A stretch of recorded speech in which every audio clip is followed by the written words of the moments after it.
अज्ञानता से हमें तार दे माँ, हे शारदे माँ, हे शारदे माँ। जय माता दी फ्रेंड्स, कैसे हैं आप सब दोस्तों? बताने के लिए कमेंट में जय माता दी जरूर लिखिएगा। दोस्तों, अब आ रहा है बसंत पंचमी का पर्व, यानी हमारी माँ आदि शक्ति के प्रथम स्वरूप माँ महासरस्वती का पर्व। दोस्तों, बसंत पंचमी ज्ञान का पर्व है। बसंत ऋतु का आगमन इसी तिथि से हो जाता है। दोस्तों, इस दिन की क्या महिमा है, क्या महत्व है, क्या कथा है और क्या बाकी की जानकारियां हैं, उस सब की मैंने दूसरी वीडियोस बनाई है। आपको डिस्क्रिप्शन बॉक्स में लिंक मिल जाएगा, आप उसे देख लीजिएगा।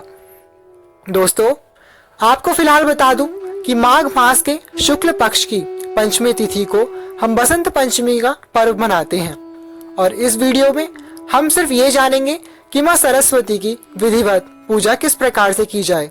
दोस्तों, इस शास्त्रीय विधि से आप अपने घर पर भी एकदम सरल रूप से माँ आदि शक्ति माँ महासरस्वती की पूजा कर सकते हैं।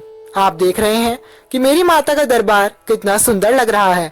माँ सरस्वती किस प्रकार से विराजमान है, ये सब मैंने कैसे किया है, किस तरीके से आपको करना है, आपको इस वीडियो में पता चलेगा। दोस्तों, अगर आप इस विधि से पूजा करते हैं तो आपको भी पूजा का पूर्ण फल मिलेगा और माँ महासरस्वती की कृपा प्राप्त होगी। दोस्तों, इस बार बसंत पंचमी किस तारीख को है, बसंत पंचमी की पूजा का शुभ मुहूर्त कब है, ये सब मैंने आपको दूसरी वीडियोस में बताया है। आप डिस्क्रिप्शन बॉक्स में देख लीजिएगा। अभी आपको जनरली बता दूं कि बसंत पंचमी की पूजा बेसिकली दोपहर के समय की जाती है। आप 7 बजे से 12 या 1 बजे के बीच में कभी भी कर सकते हैं। तो चलिए आप जान लेते हैं कि पूजा में क्या क्या सामग्री चाहिए, किस प्रकार से माता की पूजा करें। लेकिन जानने से पहले दोस्तों, आप सभी से एक विनती है कि अगर अभी तक आपने मेरे चैनल को सब्सक्राइब नहीं किया है तो प्लीज जल्दी सब्सक्राइब का बटन पे क्लिक कर दीजिएगा और मेरे चैनल को सब्सक्राइब कर दीजिएगा। अगर आपको मेरी वीडियोस अच्छी लगती हैं तो इसे लाइक जरूर कीजिएगा। और दोस्तों, ज्ञान का प्रसार सभी में करना चाहिए, इसलिए इन वीडियोस को सब में शेयर जरूर करें। तो देख लीजिए पूजा के लिए हमें क्या क्या सामग्री चाहिए, पहले मैंने वो बताई है। सारी सामग्री पहले ही रेडी कर लीजिएगा ताकि बार बार उठ के न जाना पड़े। इस तरह लकड़ी का एक हमें चौकी ले लेनी है। उसके बाद मैंने एक थाली में पूजा की सारी सामग्री एकत्रित की है। माँ महासरस्वती की एक प्रतिमा ली है, गणेश जी की प्रतिमा ली है, 2 पीले वस्त्र लिए हैं, थोड़े से अक्षत यानी कि बिना टूटे हुए चावल लिए हैं। इन्हें मैंने हल्दी से कलर कर लिया है, बसंत पंचमी का पर्व है इसलिए इन्हें येलो कर लिया है मैंने, व्हाइट चावल नहीं लेते हैं। फिर गूगल की धूप ली है, माचिस ली है, माता के श्रृंगार के लिए रुद्राक्ष की माला ली है और ये जो पीला वाला ऑरेंज वाला सिंदूर जो होता है जो हनुमान जी को चढ़ाते हैं वो लिया है। रुई ली है, 1 लोटे में जल लिया है, शहद लिया है और थोड़ी सी मैंने हल्दी ली है। दोस्तों, बसंत पंचमी पर हल्दी का विशेष महत्व होता है। दोस्तों, मैंने ट्राई की है सारी चीजें पीली ही हो। देखिए, भोग में मैंने बूंदी ली है और ये सोन पापड़ी ली है। भोग भी मैंने थोड़ा पीला ही लिया है। इसके बाद फलों में भी मैंने पीले ही फल लिए हैं। केला लिया है, संतरे लिए हैं, आप कोई भी फल ले सकते हैं, बेर ले सकते हैं, चीकू ले सकते हैं, शकरकंद ले सकते हैं। पुष्प में भी मैंने गेंदे के पुष्प लिए हैं और ये भी कुछ पुष्प है, इनका मुझे नाम नहीं पता है। ये एक पान का पत्ता लिया है, दुर्वा घास ली है, थोड़ा सा गुलाल अबीर लिया है पीले रंग का, रोली ली है, चावल लिए हैं, जायफल, सुपारी, 2 लौंग, 2 इलायची ली है। उसके बाद माता को स्नान कराने के लिए शुद्ध जल लिया है, गंगा जल लिया है, कच्चा दूध लिया है, घी लिया है, दही ली है और शक्कर ले लेंगे। यहाँ पर दीप प्रज्वलित करने के लिए दीप लिया है मैंने। सारे सामान को हम पहले ही रेडी करके रख लेंगे ताकि पूजा में बार बार उठकर ना जाना पड़े। यहाँ मेरी बुक्स भी हैं जिनकी हम पूजा करेंगे। पूजा के लिए आपको अपने घर का ईस्ट, नॉर्थ या नॉर्थ ईस्ट, जिसे हम ईशान कोण कहते हैं, वो स्थान चुन लेना है। पूजा भूमि पर भी कर सकते हैं, मैंने अपनी स्टडी टेबल ली है। आप भी जिस टेबल पर स्टडी करते हो वो ले सकते हैं, वरना भूमि पर ही पूजन कर सकते हैं या अपने पूजा स्थल में करें। उसके बाद मैंने टेबल को अच्छे से स्वच्छ कर लिया है। उसके बाद मैंने यहाँ पर जो लकड़ी की चौकी ली थी वो स्थापित की है। आप डायरेक्ट टेबल पर ही पूजा कर सकते हैं दोस्तों, लेकिन अगर आप भूमि पर कर रहे हैं तो चौकी अवश्य रखें। मेरे पास चौकी है इसलिए मैंने टेबल के ऊपर भी चौकी रखी है माता की पूजा के लिए। चौकी को भी गंगा जल छिड़क के अच्छे से स्वच्छ कर लें और जो हमने पीले रंग का वस्त्र लिया था वो उस पर बिछाएं। दोस्तों ट्राई करें येलो ही वस्त्र लें, क्योंकि बसंत पंचमी की पूजा में पीले रंग का विशेष महत्व होता है। आपको भी इस दिन सुबह जल्दी उठ के नित्य कर्म से निवृत्त होकर पीले रंग के स्वच्छ वस्त्र धारण करने चाहिए। अगर आप पे नहीं है तो आप व्हाइट कलर के या लाइट कलर कपड़े भी ले सकते हैं। आप देख सकते हैं कि मैंने भी व्हाइट कलर की ही शर्ट पहनी है। उसके बाद मैंने एक और चौकी स्थापित की है माता की पूजा के लिए, माता को विराजित करने के लिए। आप सिंपल चौकी पर भी कर सकते हैं, पर मुझे डेकोरेशन करना ज्यादा पसंद है। माता की पूजा है आखिर, तो मैं मुझसे जितना बनता है मैं उतना करता हूँ। देखिए डेकोरेशन मैंने कितने अच्छे से कर रखी है। आपको जिस तरीके से करनी है उस तरीके से कीजिएगा। पूरा पंडाल मैंने माता का सजा लिया है, पीछे मोर का पंख लिया है, कुछ आर्टिफिशियल फ्लावर्स लिए हैं। माँ सरस्वती कला की देवी हैं, इसलिए मैंने अपनी कला से कुछ पेपर फ्लावर्स बनाए थे, वो भी मैंने यहाँ पर डेकोरेट कर दिए हैं। आप रंगोली इत्यादि बना सकते हैं, लाइट्स लगा सकते हैं, जिस भी प्रकार से आप सजावट करना चाहें उस प्रकार से कीजिएगा, कोई आपत्ति नहीं है। फिर सर्वप्रथम हम गणपति देव को और अपनी माता रानी को स्नान कराएंगे। पहले हमने गणपति देव को स्नान कराया है, उसके लिए हमने एक पात्र में उन्हें स्थापित किया है। फिर सर्वप्रथम हम गणपति देव को जल से स्नान कराएंगे। जल में थोड़ा गंगा जल मिला लीजिएगा और बोलते जाइए ओम गंगणपते नमः, ओम गंगणपते नमः। फिर जो कच्चा दूध था हम उसे स्नान कराएंगे गणपति देव को, या फिर बोले जय गणपति देव, जय गणेश जी, आप कुछ भी बोल करके ऐसे स्नान कराइएगा। उसके बाद हम शहद अर्पित करेंगे। दोस्तों पंचामृत में 5 चीजें इस्तेमाल होती हैं, दूध, दही, घी, शहद और शक्कर। उन्हीं 5 से हम पहले पृथक पृथक स्नान कराएंगे, फिर उन सबको मिश्रित करके पंचामृत बनाकर स्नान कराएंगे। आप जैसे जैसे एक एक चीज इस्तेमाल करते जाएंगे, जैसे आपने पहले दूध चढ़ाया है, उसके बाद फिर पानी चढ़ाएं, उसके बाद जो शहद अर्पित किया, उसके बाद फिर से जल अर्पित करें। दोस्तों हर एक सामग्री के बाद जल अर्पित करें। देखिए अब हमने दही अर्पित की है, अब बापा को रगड़ रगड़ के अच्छे से स्नान कराइए। दोस्तों जिस प्रकार से हम स्नान करते हैं उसी प्रकार से हमें देवी देवताओं को भी स्नान कराना चाहिए। इसके बाद हमने शक्कर अर्पित की है, शक्कर से स्नान कराइए। फिर हमने जल अर्पित किया है। दोस्तों इस प्रकार से अच्छे से बापा को स्नान कराइए। फिर उसके बाद पंचामृत बना करके मिश्रित करके सभी सामग्री को उससे मिश्रित रूप से स्नान कराइए। फिर जल से स्नान कराया है। दोस्तों आप अगर पृथक पृथक ना कराना चाहें स्नान, सभी सामग्री को एक साथ पंचामृत बनाकर भी स्नान करा सकते हैं। सभी देवी देवताओं का स्नान दोस्तों इसी विधि से होता है। अंत में जल से स्नान करा करके बप्पा की मूर्ति को अच्छे से स्वच्छ कर लीजिएगा। इसी प्रकार से माँ सरस्वती को भी स्नान कराया जाएगा। बिल्कुल सेम विधि से कराना है स्नान, इसलिए मैंने पूरा करके नहीं दिखाया है, वरना वीडियो ज्यादा बड़ा हो जाएगा। फिर किसी भी स्वच्छ वस्त्र से माँ सरस्वती को, बप्पा को पोंछ लीजिएगा। दोस्तों यदि आपके पास मिट्टी की मूर्ति है या फिर कोई फोटो है जो स्नान नहीं करा सकते, खराब होने का डर है, इसलिए आप उस पर थोड़े से छींटे डाल के पंचामृत इत्यादि के स्नान का भाव करा लीजिएगा। फिर सर्वप्रथम गणपति देव की स्थापना करेंगे। उसके लिए हमने जो पीले अक्षत लिए थे उन्हें डाला है थोड़ा सा गणपति देव के स्थान पर। उसके बाद गणेश जी को हम स्थापित करेंगे। दोस्तों गणेश जी को किसी भी पूजा में नहीं भूलना चाहिए, वो प्रथम पूज्य देव हैं। सभी देवी देवता तभी पूजा स्वीकार करते हैं जब पहले उनकी पूजा हो। उसके बाद माँ महासरस्वती को स्थापित करने के लिए मैंने अक्षत डाले हैं। आप ऐसे भी स्थापना कर सकते हैं, पर मुझे डेकोरेशन बहुत पसंद है, मुझे क्राफ्ट का बहुत शौक है, इसलिए मैंने पेपर का एक कमल बनाया है, उस पर थोड़े से रुई का आसन लगा करके मैंने माँ सरस्वती को स्थापित किया है। आप सिंपली चावलों के ऊपर ऐसे भी कर सकते हैं। फिर मैंने दीप जलाकर दीप साक्षी कर लिया है और धूप प्रज्वलित करेंगे। दोस्तों किसी भी पूजा को आरंभ करने से पहले हमें दीप को अवश्य साक्षी कर लेना चाहिए। दीप हमारी पूजा का साक्षी होता है और धूप से सुगंधित वातावरण होता है, जिससे देवी देवताओं का वास होता है। अब हम पूजा आरंभ करेंगे। सर्वप्रथम हम प्रथम पूज्य विघ्नहर्ता गणेश जी की पूजा करेंगे। पहले उन्हें जनेऊ अर्पित करें, उसके बाद वस्त्र का भाव करते हुए मौली चढ़ाएं, या आपके पास वस्त्र है तो वस्त्र पहनाएं। अगर जनेऊ नहीं है तो किसी भी सफेद कच्चे सूत को 7 बार लपेट करके जनेऊ उनके बाएं कंधे पर अर्पित करें। फिर हम थोड़ा सा गंध यानी इत्र लेंगे, सुगंध जरूर अर्पित करें। मैंने चंदन का लिया है, थोड़ी सी कॉटन में लेके इस प्रकार से अर्पित करेंगे। फिर तिलक करने के लिए रोली से गणपति बप्पा को तिलक करें, चंदन से कर सकते हैं। गणेश जी को सिंदूर बहुत ही प्रिय है, इसे सिंदूर का तिलक अवश्य करें। उसके बाद थोड़े से अक्षत अर्पित करें, हमने जो पीले चावल लिए थे वो चढ़ाएंगे। दोस्तों, सभी विघ्नों को निवारण करने के लिए सर्वप्रथम गणेश जी की पूजा करनी चाहिए। उसके बाद हमने पुष्प अर्पित किया है गणेश जी को। फिर गणेश जी को दुर्वा घास अत्यंत प्रिय है, इसलिए दुर्वा जरूर अर्पित करें। इसके बाद गणेश जी को थोड़े से जल से आचमन कराएं, क्योंकि अब हमें बप्पा को भोग लगाना है।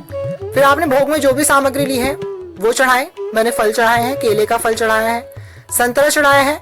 आपने अपने घर में कोई भी प्रसाद बनाया हो, बसंत पंचमी पर्व पे बहुत प्रकार की मिठाइयाँ बनती हैं, पीले चावल भी बनते हैं कहीं कहीं पर, आप वो भी बना सकते हैं, तो वही भोग लगाएं।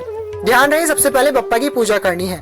फिर पूजा करने के बाद धूप दीप दर्शाएं, हाथ जोड़ के प्रार्थना करें कि हे प्रथम पूज्य विघ्नहर्ता गणेश जी, सभी विघ्नों का निवारण करने के लिए आप यहाँ स्थापित होइए, पूजा स्वीकार करें। फिर वह महासरस्वती की पूजा करेंगे। दोस्तों, हमारी माता रानी को हमने वस्त्र अर्पित किया है पीले रंग का। आपके वस्त्र सिलवा रखे हैं तो सिलवाए हुए वस्त्र पहनाइए, या फिर इस प्रकार से छोटा सा वस्त्र भी अर्पित करा सकते हैं, या नहीं है तो मौली अर्पित करें। फिर माता को पुष्प माला चढ़ाई है मैंने, गेंदे के पीले पुष्पों की माला बनाई है मैंने खुद। पंचमी का पर्व है दोस्तों, इसलिए मैंने 5 ही पुष्पों की माला बनाई है और मूर्ति पर भी बिल्कुल फिट बैठ रही है। और फिर रुद्राक्ष की माला धारण कराई है माता को। दोस्तों, फिर माता को तिलक करें, चंदन से, रोली से माता को तिलक करें। दोस्तों, सिंदूर चढ़ा सकते हैं, हमने जो ऑरेंज वाला सिंदूर लिया था वो माता को चढ़ाएं। फिर हम माता को हम इत्र यानी सुगंध अर्पित करेंगे। दोस्तों, आपको बता दूं, शास्त्रों के अनुसार वह महासरस्वती शंकर जी की, महादेव की बहन है। ऐसा सप्तशती दुर्गा में भी बताया गया है और काफी शाक्त ग्रंथों में बताया गया है, इसलिए उन्हें रुद्राक्ष विशेष प्रिय है और वो गणेश जी की बुआ लगती हैं। दोस्तों, फिर माता को हमने हल्दी अर्पित की है। सिंदूर के बाद हल्दी विशेष रूप से चढ़ाएं। बसंत पंचमी पर पीली हल्दी का विशेष महत्व है, ऐसा करने से भी आपकी सभी प्रकार की मनोकामनाएं पूर्ण होती हैं। फिर हमने जो अबीर गुलाल लिया था, मैंने पीले रंग का ही गुलाल लिया था, वो अर्पित करें। दोस्तों, बसंत उत्सव है, रंगों का पर्व आरंभ होने वाला है, होली भी आने वाली है, इसलिए गुलाल जरूर अर्पित करें। दोस्तों, फिर मैंने जो पुष्प लिए थे माता को अर्पित करने के लिए वो चढ़ाए हैं। आपके पास पीले पुष्प है तो बहुत अच्छा, वरना आप कोई भी गुलाब, मालती, केतकी का पुष्प इत्यादि चढ़ा सकते हैं। दोस्तों, आप सरसों के पुष्प भी चढ़ा सकते हैं। इस दौरान सरसों पूरी पृथ्वी पर फैली होती है, पीली पीली चादर सरसों की। उसके बाद हमने जो पीले अक्षत लिए थे वो माता को अर्पित करे हैं।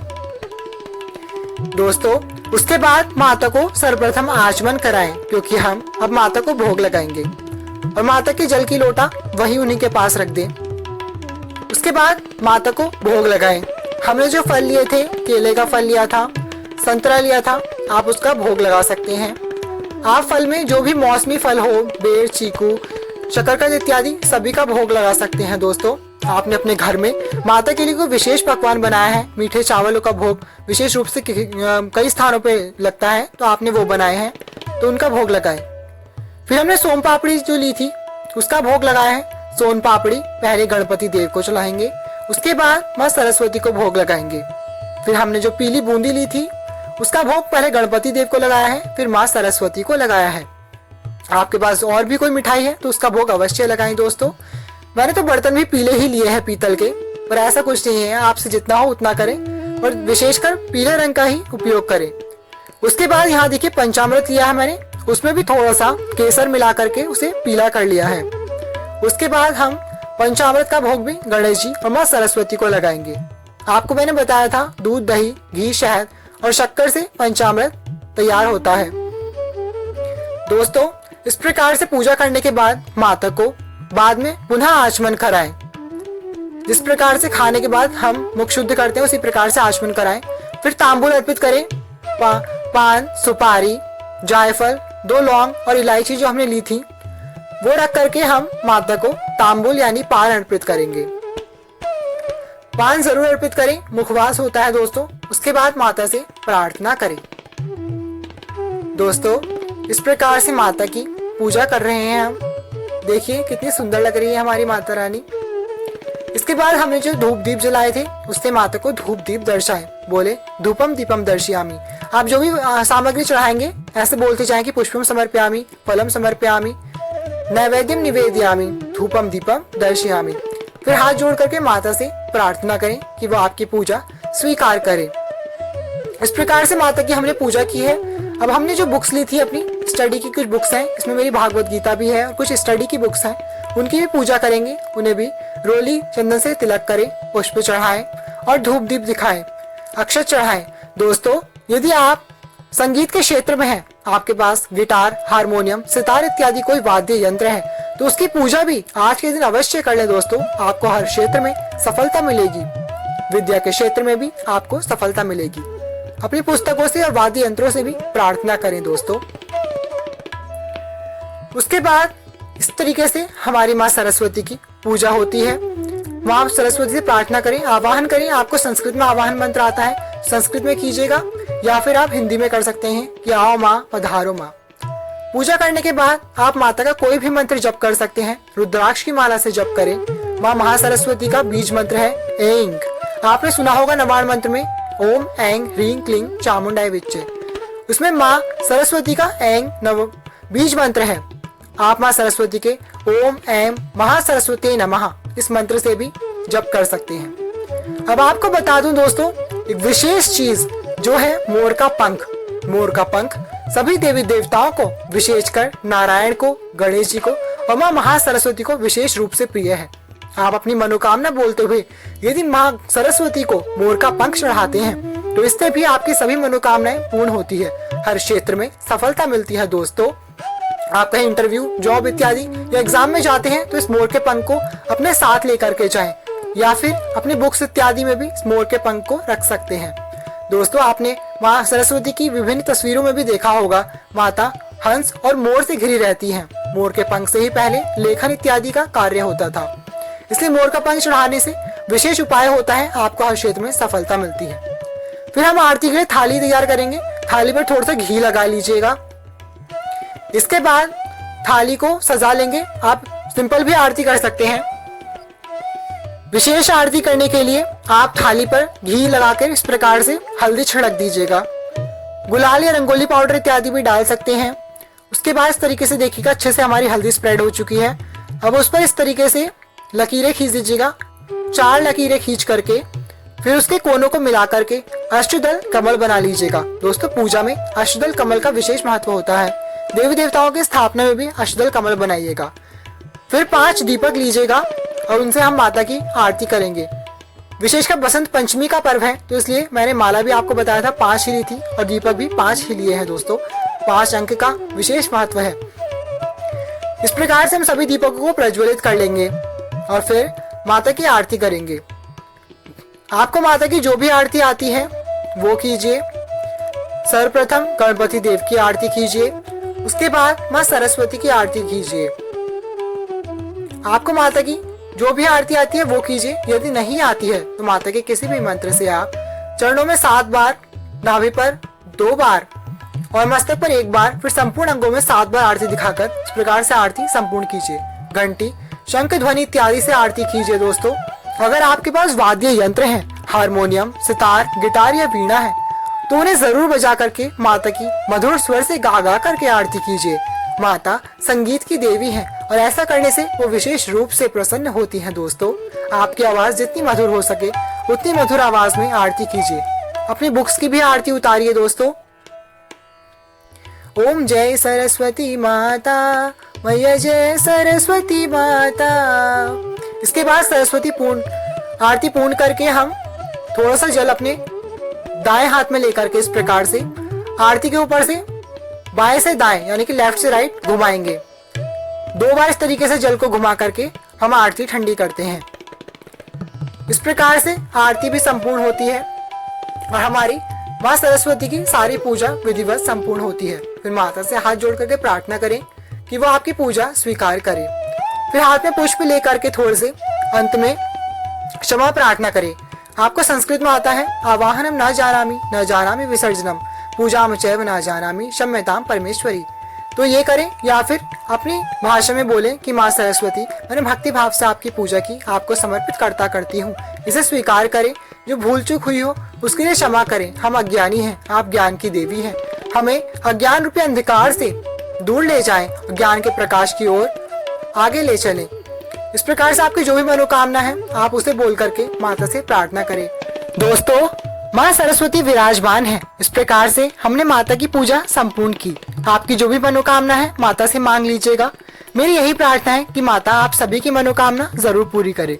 अगर आपको माता की पूजा की वीडियो अच्छी लगी है तो मेरी वीडियो को जरूर लाइक करें, ज्यादा से ज्यादा लोगों तक शेयर करें, ताकि वो भी इस पूजा का लाभ उठा सके और ज्ञान प्राप्त कर सके, माँ सरस्वती की कृपा प्राप्त कर सके। और अगर अभी तक आपने मेरे चैनल को सब्सक्राइब नहीं किया है तो प्लीज दोस्तों मेरे चैनल को जरूर सब्सक्राइब कर दीजिएगा। माँ सरस्वती आप सबकी प्रार्थनाएं अवश्य सुनेंगी दोस्तों। Thank you all, love you all. जय माता दी, जय माँ सरस्वती। हैप्पी बसंत पंचमी।